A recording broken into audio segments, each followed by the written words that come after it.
देखिए, प्रधानमंत्री किसान सम्मान निधि योजना की अगली 13वीं किस्त माननीय प्रधानमंत्री जी के द्वारा 27 फरवरी 2023 को जारी की जाएगी। इसकी आधिकारिक घोषणा हो चुकी है। शोभा जी ने ट्वीट करके जानकारी दी है और जो राज्य के कृषि मंत्री हैं उन्होंने बताया कि पीएम किसान योजना की किस्त माननीय प्रधानमंत्री जी 27 फरवरी को 2,000 रुपये है वो 13वीं किस्त के तौर पर डालने वाले हैं। यहाँ पर आप देख सकते हैं और उसके नीचे की तरफ आओगे तो शोभा जी ने इस ट्वीट में बताया है कि हमने जो 27 फरवरी वाला कार्यक्रम है जहाँ से प्रधानमंत्री किसान सम्मान निधि योजना के पैसे माननीय प्रधानमंत्री जी डालने वाले हैं बेलगांव में, तो बेलगांव में जाकर इस कार्यस्थल का है वो मुआयना किया और उन्होंने वहीं पर घोषणा की कि उसी दिन है वो पीएम किसान की किस्त भी जारी की जाएगी और वहां पर नवनिर्मित हवाई अड्डे और रेलवे स्टेशन का उद्घाटन वगैरह के और काम भी किए जाएंगे और किस्त भी जारी होगी। तो उन्होंने आधिकारिक घोषणा कर दी है। अब हम बात करते हैं 27 फरवरी को माननीय प्रधानमंत्री जी अगर किस्त जारी करेंगे तो जिन किसानों का स्टेटस अभी खाली दिखा रहा है उन किसानों को क्या करना होगा और खाली स्टेटस वाले किसानों को पैसा मिलेगा या फिर नहीं मिलेगा। अब जैसा कि स्टेटस हमने ओपन कर लिया है तो स्टेटस में कुछ महत्वपूर्ण बातें किसान को ध्यान रखनी होगी। डेमो ऑथेंटिकेशन ये होना चाहिए, KYC ये होना चाहिए, एलिजिबिलिटी ये होना चाहिए, पेमेंट मोड आपका आधार होना चाहिए, लैंड सीडिंग ये होना चाहिए, बैंक स्टेटस आपका एक्सेप्ट होना चाहिए। अगर यहाँ पर एक्सेप्ट दिखा रहे तो आपको नया वाला बैंक स्टेटस भी चेक करना है क्योंकि ये अपडेट नहीं होता है महीनों महीनों, तो आपको नया वाला बैंक स्टेटस आपका एक्सेप्ट होना चाहिए। इसके लिए आपको गूगल में जाकर डायरेक्ट सर्च करना है पीएम किसान बैंक स्टेटस 2023 माही इन्फो। ये नाम आपको ध्यान से देखकर डालना है। यही नाम जैसे ही गूगल में जाकर डालोगे तो आपको सर्च कर लेना है। सर्च करने के बाद ऊपर ही ऊपर आपको एक पेज मिलेगा पीएम किसान PFMS स्टेटस 2023 माही इन्फो, इसे आपको ओपन कर लेना है।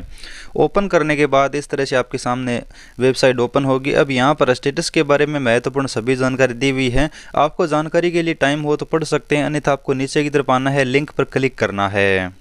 अब यहाँ पर आप जैसे ही नीचे की तरफ आओगे तो यहाँ पर आपको डायरेक्ट क्लिक करना है। अब यहाँ पर आपके सामने दो ऑप्शन है, एक तो रजिस्ट्रेशन नंबर डालने का, तो अगर आपके पास रजिस्ट्रेशन नंबर उपलब्ध हैं तो रजिस्ट्रेशन नंबर डालकर सबमिट कर दीजिए, आपका बैंक स्टेटस खुल जाएगा।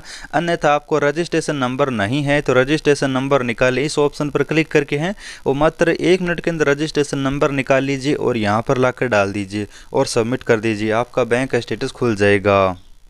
अब अगर आपका बैंक स्टेटस चेक हो चुका है, बैंक स्टेटस अगर एक्सेप्ट है तो नीचे की तरफ आना है, लैंड शेयरिंग पे आपका यस होना चाहिए।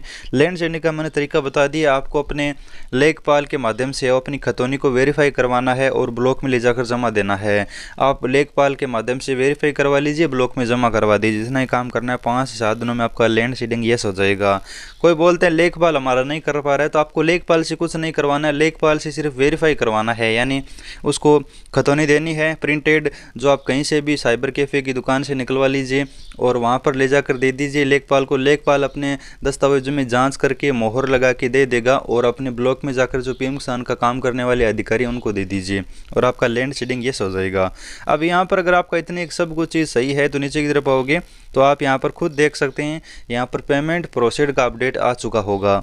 यहाँ पर देख लीजिए 17 अक्टूबर वाली किस्त है जो पेमेंट प्रोसीड दिखा रहा है, यानी किस्त आ चुकी है।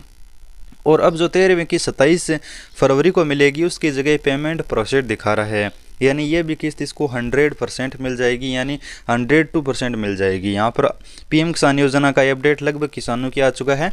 लेकिन अब हम बात करते हैं जिन किसानों की अपडेट नहीं आए उन किसानों को क्या करना होगा। जैसा कि आप देख सकते हैं यहाँ पर इसका सब कुछ सही दिखा रहा है, लेकिन नीचे की तरफ आओगे तो इसका देख लीजिए लास्ट किस्त है वो 17/10/2022, यानी जो 17 अक्टूबर को किस्त जारी हुई थी वही दिखा रहा है।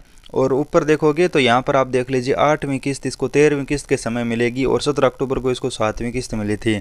लेकिन अब जो 27 फरवरी को जो किस्त मिलेगी यानी 13वीं किस्त के समय 8वीं किस्त उसकी जगह खाली दिखा रहा है। अब किसान की कोई डाटा गलत नहीं है, किसान बेसब्री से इंतज़ार कर रहा है। सब कुछ सही होने के बाद इस किसान को बैंक स्टेटस चेक करने पर भी सही दिखा रहा है। तो अब इस किसान का ये स्टेटस अपडेट कब होगा और किस्त मिलेगी या फिर नहीं मिलेगी, तो मैं आपको बता दूं अभी लगभग 50% ऐसे लोग हैं जिनका स्टेटस खाली दिखा रहा है। हालांकि 50% का अपडेट हो चुका है, लेकिन 50% ऐसे किसान हैं जिनका खाली दिखा रहा है। और ये 27 फरवरी से पहले पहले हो सकता है 26 को या फिर 27 को सुबह ये अपडेट हो जाएगा। इसमें किसान को घबराने की ज़रूरत नहीं है। लगभग किसानों का तो अपडेट होना शुरू हो गया, 50 से 60% किसानों का अपडेट भी हो चुका है। धीरे धीरे अब भी अपडेट हो रहा है। जिनका वेटिंग था उनका RFT में बदल रहा है, जिनका RFT था उनका पेमेंट प्रोसीड आ चुका है और जिनका खाली था उनका वेटिंग फॉर अप्रूवल आ चुका है। है। हालांकि पहले एक सभी साथ ही किसानों को हो जाता था, लेकिन इस बार कुछ अलग प्रोसेस हो रहा है पीएम किसान योजना में। पहले सभी किसानों का एक साथ अपडेट होता था, लेकिन अब इस बार सीरीज वाइज धीरे धीरे अपडेट हो रहा है। तो आप इंतजार कीजिए, लास्ट समय तक ये अपडेट हो जाएगा। अगर आपकी कोई भी गलती नहीं है, आपके नाम ज़मीन है, आप एक सही किसान है, स्टेटस बिल्कुल सही है, जो चीज़ें मैंने बताई है वो सही है, तो आपको पैसा 100% मिलेगा, कोई भी घबराने की ज़रूरत नहीं है। और बहुत सारे किसान ये भी बोलने वाले हैं कि हमको 12 किस्तें पहले मिल चुकी है, तो अभी आपको 13वीं किस्त का ऑप्शन नहीं दिखा रहा होगा। ये 13वीं किस्त का ऑप्शन है, जब 27 फरवरी को किस्त जारी होगी उससे पहले पहले या फिर उस दिन ही अपडेट किया जाएगा, पहले ही अपडेट नहीं होगा। 13वीं किस्त का ऑप्शन अभी तक किसी भी किसान के स्टेटस में नहीं आया, तो आप बिल्कुल नहीं टेंशन लें, ये जल्दी ऑप्शन आ जाएगा और आपको पैसा भी ज़रूर मिलेगा अगर आपका फॉर्म सही है तो। अगर फिर भी कोई सवाल या सुझाव है आपके मन में तो आप हमें टेलीग्राम पर भेज सकते हैं। माही इन्फो नाम का टेलीग्राम चैनल है, वहाँ पर भेजिए, हम वीडियो के माध्यम से रिप्लाई देंगे। धन्यवाद।